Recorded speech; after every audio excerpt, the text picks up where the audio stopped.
Bonjour, alors je vais vous faire une introduction un peu rapide sur l'acidification et les cycles des éléments nutritifs dans les écosystèmes forestiers. Alors je dois dire que là pour le coup je ne suis pas du tout un expert, donc je ne diviserai pas par 3 les chiffres, je vais juste raconter ce qu'on fait dans l'unité et je vais me baser sur les sites ateliers du réseau forêt dont a parlé Eric, parce que les mêmes éléments vont être illustrés sur le Rénécophore par les 3 intervenants, donc voilà, je vais éviter de... Donc, alors par rapport au titre, là où il y a acidification et cycle des éléments nutritifs, il n'y a pas de S à cycle, alors qu'en fait il y a plusieurs cycles. Donc je me suis permis de le rajouter. Et en fait, donc les cycles biogéochimiques, Mathieu en a parlé, c'est la circulation permanente des éléments minéraux de la plante au sol et puis du sol vers la plante. Et ces cycles sont ouverts. On a le cycle géochimique qui inclut les dépôts atmosphériques, l'altération des minéraux du sol, et puis ce qui sort, c'est le drainage et le ruissellement.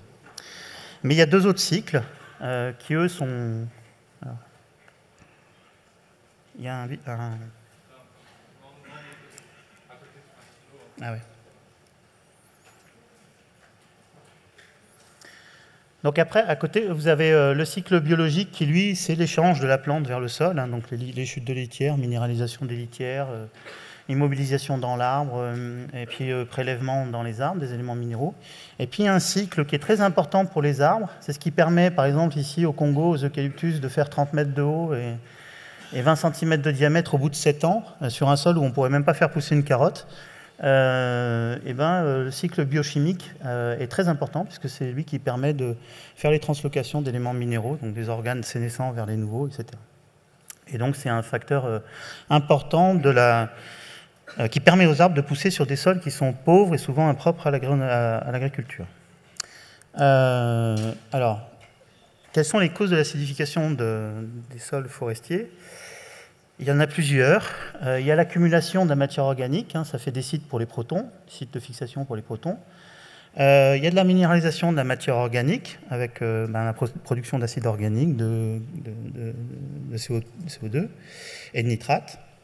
Il y a le prélèvement des éléments nutritifs par les arbres et en particulier les cations. Ils échangent les cations contre des protons. Et puis, il y a quelquefois découplage entre la production et le prélèvement des nitrates. Je vais vous illustrer ça tout à l'heure. Et puis, la captation des dépôts atmosphériques, notamment les polluants azotés et soufrés. Et puis, il y a également les pratiques sylvicoles qui peuvent accroître l'acidification. Les éclaircies, les coupes à blanc, je dis bien qu'ils peuvent. La gestion des résidus d'exploitation, le changement d'essence et la fertilisation, quoiqu'elle est très limitée en forêt. Alors pour illustrer ça, le troisième point en fait, le prélèvement des éléments nutritifs par les arbres. Alors ça c'est 2 illustrations sous les tropiques, en Amérique du Sud et puis au Congo.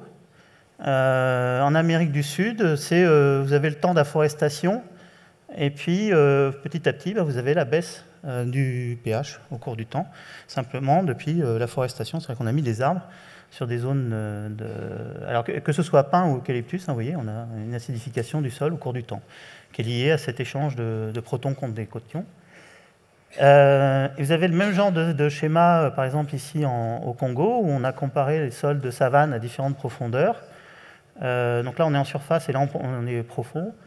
Et vous voyez qu'en forêt naturelle, on est beaucoup plus bas que la savane. Et les plantations d'eucalyptus qui ont été mises sur la savane, elles commencent à descendre le pH également. Donc c'est une illustration de ce phénomène-là, c'est simplement les arbres prélèvent des cations et ils échangent des protons. Cet effet-là, il est différencié selon les essences. Donc si on met des minéraux tests dans le sol et puis on les laisse se dissoudre au cours du temps, on les met dans le sol et puis on attend 15, 20 ans, 30 ans, enfin... Et il y a des essences qui conduisent à une forte acidification, les PCA, de certains intermédiaires et d'autres à des acidifications plus faibles. Simplement en quantifiant la quantité de minéraux qui ont été dissous à partir de ces minéraux tests. Un autre effet des essences, alors là c'est plutôt sur la production de nitrates. Donc on est sur un site atelier qui est dans le Morvan, Breuil. Et au départ, c'était un peuplement c'était un TSF base de hêtre. Et ce peuplement-là a été coupé, enfin on l'a gardé en témoin, et puis on a planté différentes essences, dont le Douglas, l'épicéa, le pin, etc., et le hêtre. Et puis la production de nitrate, vous voyez, elle est forte sous Douglas et sous les pins, alors qu'elle est assez faible sur les autres essences. Et alors ce qu'on voit aussi, c'est que le nitrate, là, il est prélevé par les arbres, par les épicéas, alors que sur le Douglas, il n'arrive pas à prélever tout le nitrate, et du coup, on les a dans les autres drainages. Je vais vous dire après, je vais vous montrer aussi que ça peut se corriger, hein. Il ne faut pas s'inquiéter. Toujours la notion de découplage, hein, entre la production et puis le prélèvement. Là, on est à Fougères, c'est un autre cycle de site atelier. Et puis, il y a eu la tempête. Donc, alors, on ne l'a pas regardé du côté carbone, pour le coup, mais on l'a regardé du côté acidification. Et puis, après la tempête, on a une forte lixivation des nitrates, vous voyez, quelle que soit la profondeur, et une perte de nutriments qui va avec, et donc on a une acidification. Mais, vous voyez qu'au bout d'un certain temps, pof, on retrouve le témoin, c'est-à-dire le peuplement qui n'a pas été perturbé par la tempête. Et l'hypothèse qu'on fait, c'est que sur ces peuplements-là qui ont été très ouverts, il y a une strate herbacée qui s'est mise en route, et soit elle participe au prélèvement des nitrates qui sont produits, soit il y a une inhibition de la nitrification, donc l'action des strates herbacées sur les microbes. Un autre facteur qui permet, qui est susceptible de conduire à une acidification du sol, c'est l'impact des dépôts atmosphériques sur le sol. Alors, à l'origine, c'était la création du rénécophore, hein, c'était les pluies acides, etc. Et on voit ici, alors c'est les mêmes graphiques du site EPA, mais pas pour le carbone, pas pour les émissions de carbone, mais pour justement le soufre et puis l'azote. Et on voit depuis une forte diminution des dépôts, des émissions de soufre depuis les années 80, depuis les années 2000, on va dire. Pour l'azote, ça diminue aussi, mais d'une façon moindre, parce que la plus grosse part des émissions, elle vient des véhicules. Hein. Donc on a encore beaucoup de véhicules, ça reste un stade élevé. Et du coup, cette baisse-là, est-ce qu'elle conduit à une restauration des sols ou pas? Et puis, quels sont les processus qui sont mis en œuvre? Alors, pareil, je m'appuie sur les sites ateliers, hein, vous verrez des illustrations sur le rénécophore juste après. Donc ça, c'est 3 sites. Morvan, c'est toujours Breuil, Ardennes et les Vosges.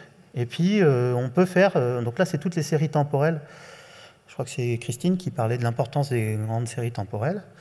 Et en fait, donc là, on a des données qui sont sur plus de 10 ans sur ces 3 sites-là. Donc on fait un monitoring des stocks et des flux, ça permet de faire des bilans complets. On utilise aussi des modèles, ici c'est NuCam. Et ce modèle-là permet de regarder s'il y a bien une cohérence des tendances temporelles observées et les facteurs explicatifs. Et puis ça permet aussi de prédire l'évolution de l'écosystème sur les plantes. Alors évidemment, dans le domaine de calibration, Eric l'a bien illustré. Alors les dépôts sur ces 3 sites-là, ça suit la tendance générale moyenne du site EPA, mais là cette fois-ci c'est mesuré sur les sites. Mais par contre ce qu'on voit aussi, c'est qu'il y a une baisse pour tous les sites des dépôts de cations, calcium et magnésium. Ce qui fait que, ok, on a une baisse des dépôts soufrés azotés, mais on a aussi une baisse des dépôts des cations, et donc le déséquilibre peut se maintenir. Alors, on l'a vérifié dans les eaux, en regardant ce qui sort dans les eaux de drainage. On a toujours, vous voyez, depuis... Donc ça, c'était dans les années 70, 80. Et ici, on est dans les années 2000, 2010.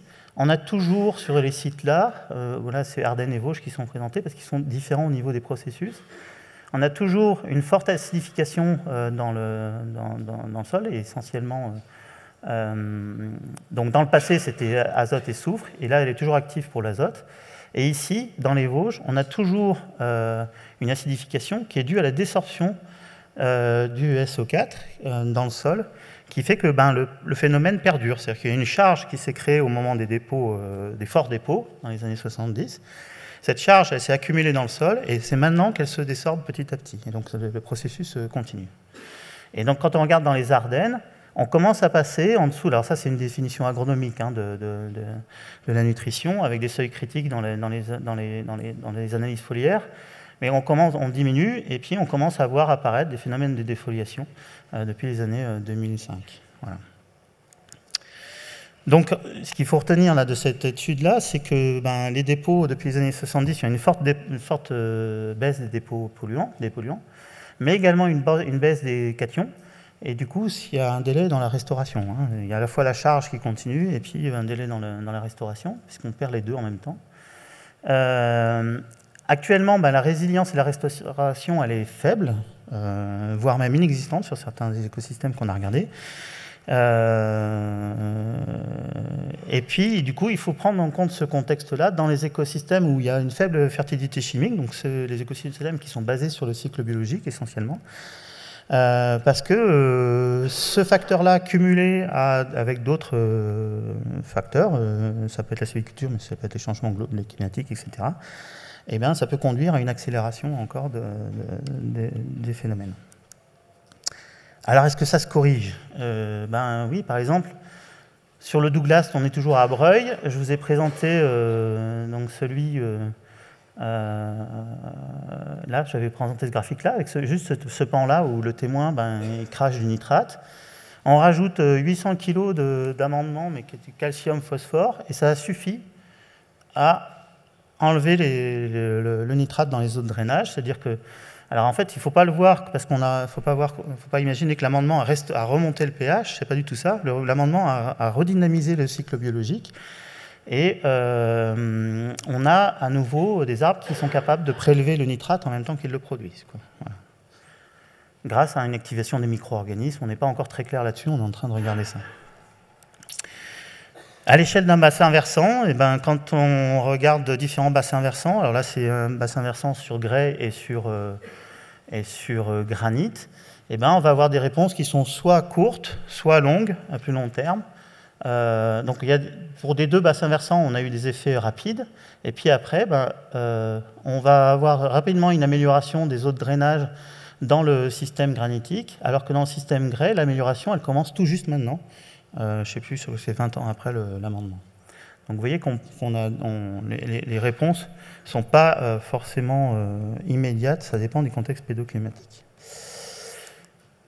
Et voilà, donc du coup j'introduis la session avec 3 intervenantes. En fait non, il y en a une qui s'est transformée.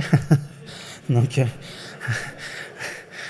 Anaïs Seinger est devenue Quentin Ponette, voilà, que j'accueille la session. Mais le titre ne change pas, voilà, c'est le même exposé.